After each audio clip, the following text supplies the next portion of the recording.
correctly, I was just telling the board that my Little League coach in Mexico was a semi-Iowan. His name was Dr. Norman Borlaug.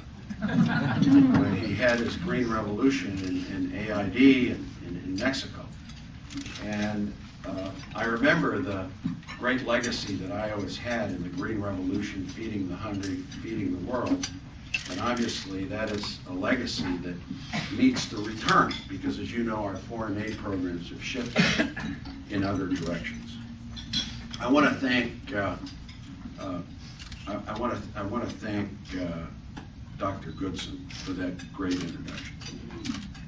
You know, in recent years, America's foreign policy has been guided more by dogma than by fact, and more by ideology than by history, wishful thinking than by reality. And this administration's lack of realism has led us to a dangerous place.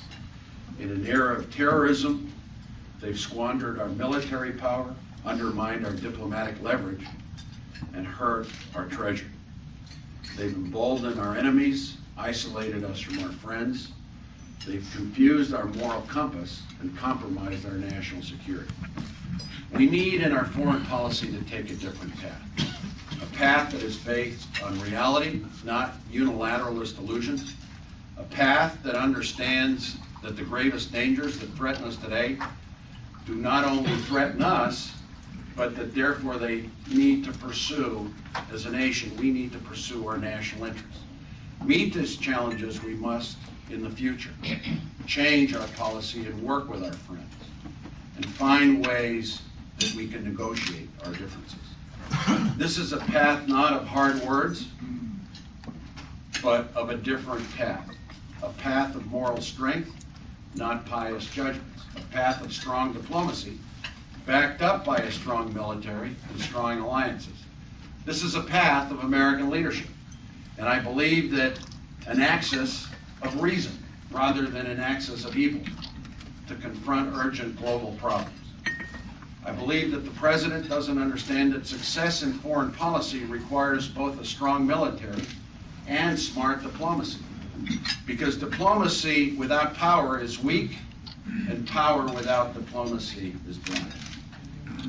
As Dr. Woodson mentioned, before I became governor, I was a congressman.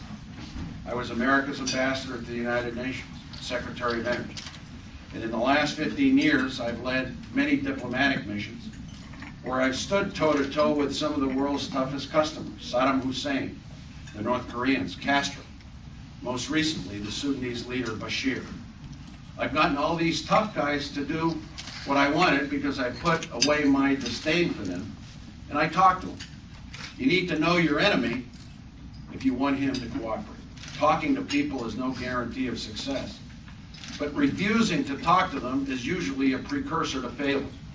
As John F. Kennedy said, we should never negotiate out of fear, but we should never fear to negotiate.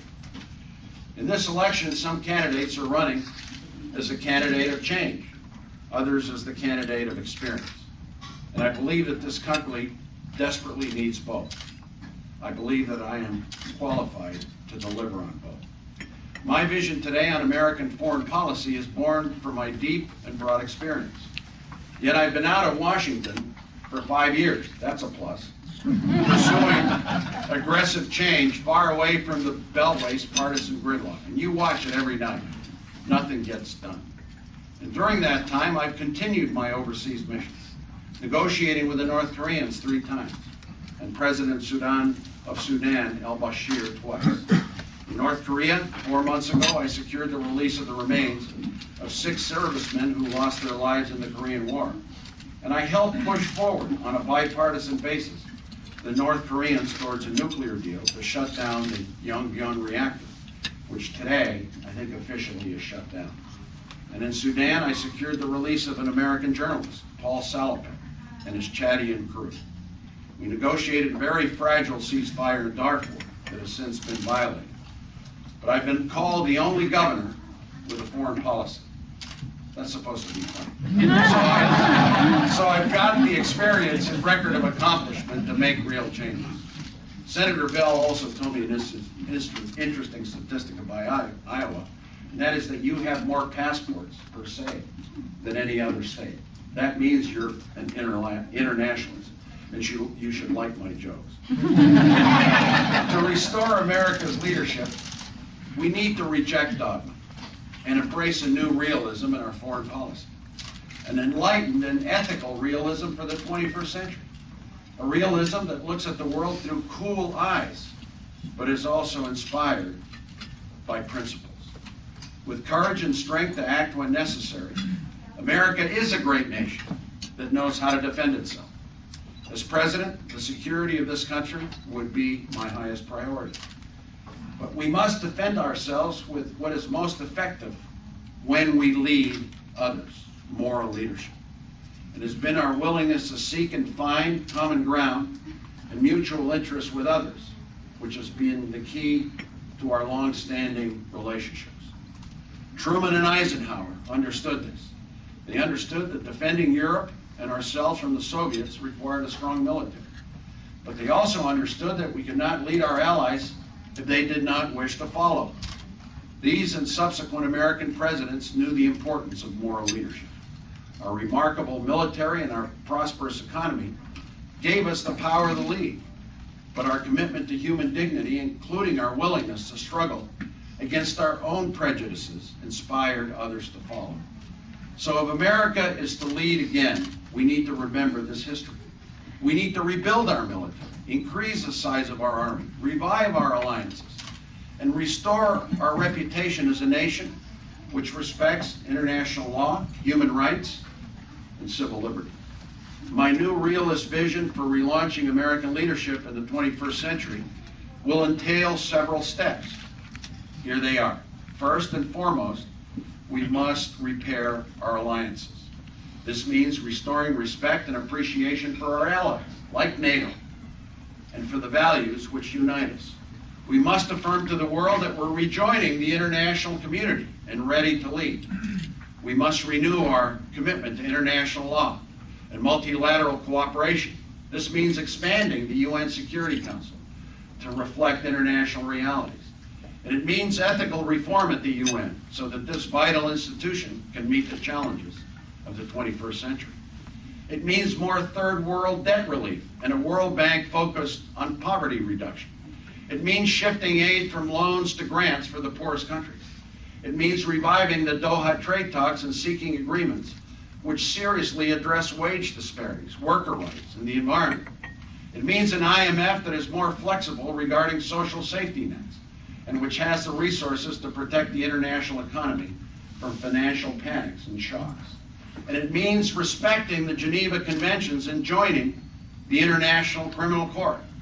The United States once was and must again be a beacon of human rights to which others aspire.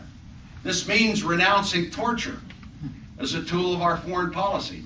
It means saying habeas corpus is back. It means stopping eavesdropping on our citizens without a court order. Because we care about human rights, we need to start taking Africa seriously. The most horrendous recent genocides have taken place in Rwanda and now Darfur. History teaches us that if the U.S. does not take the lead on genocide, no one else will. We act now on Darfur and let the world know that when genocide threatens, the United States will lead the world to stop it. The United States also must be the leader, not the laggard, not in back, in global efforts to reduce greenhouse gas emissions, which is a national security threat. I propose the most aggressive clean energy plan of any presidential candidate. Praised by the Sierra Club, the League of Conservation Voters.